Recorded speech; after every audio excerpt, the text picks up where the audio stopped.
The Lord's Prayer, we're all familiar with it. How does it begin? Father, in heaven, hallowed be your name. Thy kingdom come, thy will be done on earth as it is in heaven. Contrary to many of the things that have been said within our evangelical tradition, Jesus seems to stress more about bringing heaven to earth than the other way around.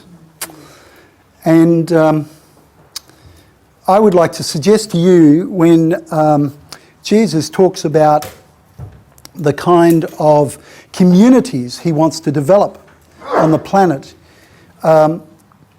he looks at the Trinity as the model, as a divine model for human community to bring that aspect of heaven to earth. If you want any evidence of that, all you have to do is keep in mind what Jesus said to his disciples when he was sending them out. He said, go into all the world and preach the gospel, right? And baptise them or initiate them into this new movement of mine in the name of the Father, Son, and Holy Spirit. This new movement was not going to be a movement just of individuals. It was going to be a movement that was communitarian and was to reflect the life of the Trinity on earth. Right? Jesus was expecting, I would suggest to you, for them to develop Trinitarian communities. Now, when you were being brought up at church and the Trinity was mentioned, what kind of images or analogies did people use to explain the Trinity to you? Egg. Could somebody kind of unpack the egg analogy for me, please? How was the egg a symbol of the Trinity? Because the shell, the white and the yolk, so three, but they all make the egg. Okay, there you go. Really clear. Did you get the yolk? Anyway, moving on. What other examples are there that people used for the Trinity? Another. Water, tell us how. In one form it flows, in another it's a gas, and in the other form it's ice, but it's all one. Okay, 3 in 1. There you go. That's really clear too. All right. What other? Time. Time. Yes. Past, present, future. 3 in 1. There you go. Time. Any other? Bad example of the family, or the current day bad example of the family. The father, mother, children. Oh, okay, father, mother, children, 3 dimensions, Not really a good 1 family. analogy. So it used to be a good one, but we don't use it so much anymore. Do you know one that the most recent one I've heard is God is like a Big Mac. You haven't heard this? Don't McDonald's actually sponsor your youth groups? Actually, McDonald's sponsor youth groups in Australia. Then they have little signs over their youth group and they go to McDonald's. Anyway, now, Johannes, let me tell you about God as a Big Mac, mate. This is it. This is it. Could be the big insight of the day. So you've got God the bun, who embraces the burger. All right? And then you've got God the Son in the middle, who's the flesh, the meat. Yes, right. See? Do you get it? And the Spirit is the? Tomato sauce. No, it's not tomato sauce, it's the spicy sauce. Not just ordinary tomato, but just something gives it a bit of verb. See, there you go.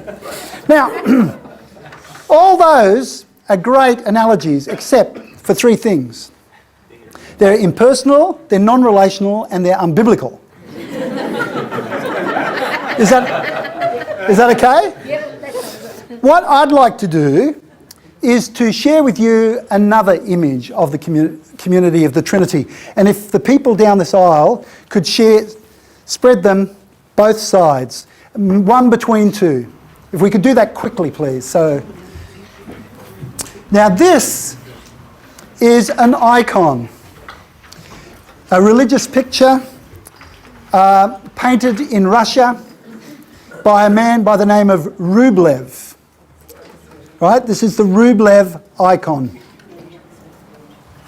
And it is a picture of the Trinity. Now what I'd like you to do is just have a look at that and just spend a moment or so looking at this icon.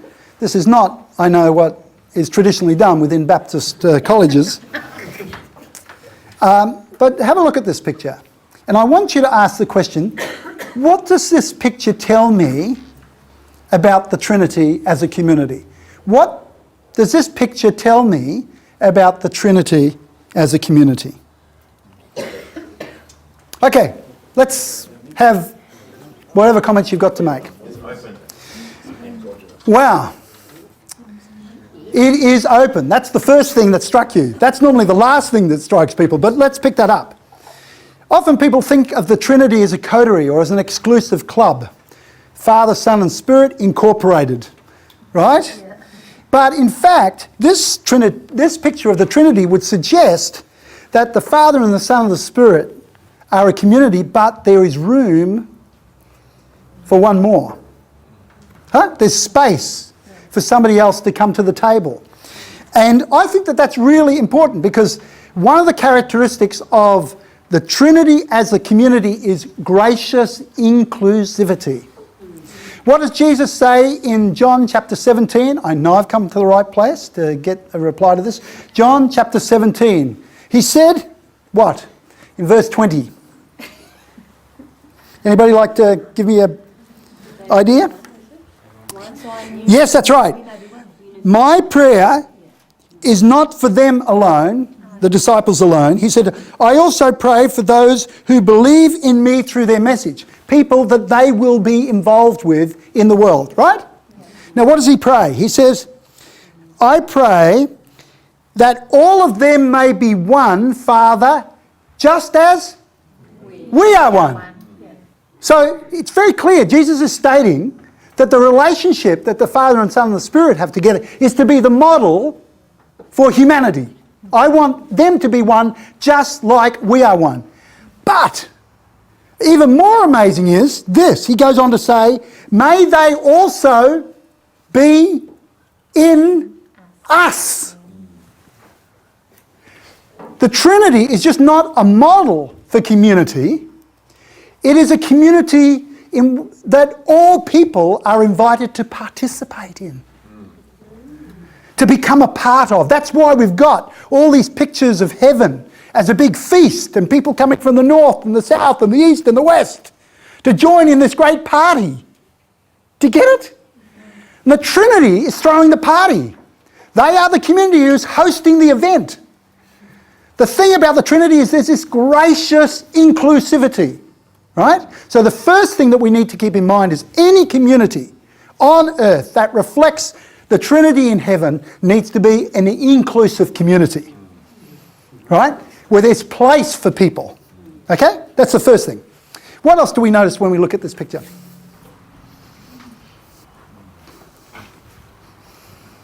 Is there a cup in front of them like it's food or they're sharing? That's right. There is a cup there. Actually, if you notice that the outlines of the bodies of the two people on each side actually reflects the shape of the cup in the middle. So it's central. It's something they're not only partaking of, but participating in. And in the cup, there's some debate as to whether that is a piece of meat or it's a drop of red wine. Either way, it's a symbol of suffering. That here's a community that is open to the world and invites the pain of the world to be at the centre of their life together. In fact, if you look at them, they've got pretty serious expressions on their faces. I mean, they're intent, they're sensitive. God is love. And love in a painful world means empathy to the pain of others.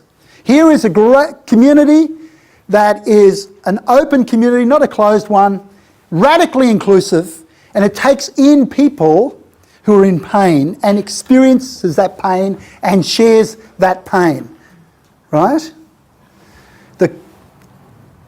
The death of Christ on the cross is a visible manifestation of the ongoing invisible experience of God, who identifies with our pain, right? But he is crucified again and again and again. Isn't that what the scripture says?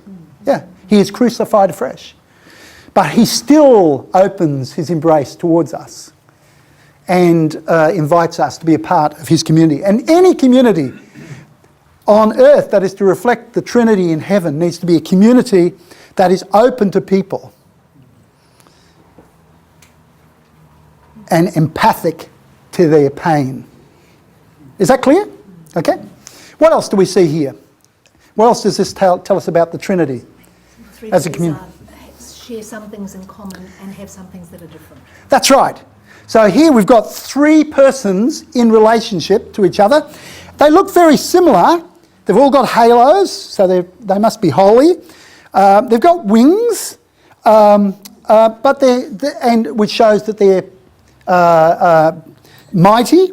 But they've got some stuff in common, but there's some differences there. They actually have different clothes, dressed distinctively and individually, and they're attending to each other. The heads on the side seem to suggest that they're actually listening to each other. The difference between a community and an institution is this, that in an institution, people lose their individuality. They're changed from persons into roles. But in a community, people's personhood is enhanced through the relationship. Right? Here is a community that is a community in which we have three persons in relationship who are a collective that enhances and expresses their individuality. And each of them plays a separate role in cooperation with one another. And all communities on earth that reflect the Trinity as a community need to be communities that are collectives that enable and engage and empower people as individuals, that they don't lose their individuality in the collectivity. All right? We clear about that? Very important. Anything else that strikes you? Yes? Is it buildings in the left? Yes? It's not cornered, Yes? so it's not inside the building? Yes? And Outside of the structure. And there's a tree. Yes, that's right. So the interesting thing about this, these are divine beings, but they're grounded. They're here on earth. There's structures there, there's trees there, and as you say, they're actually outside, they're not inside. They're engaging the world around about them. They're putting up a table there, and they're actually inviting other people to join them.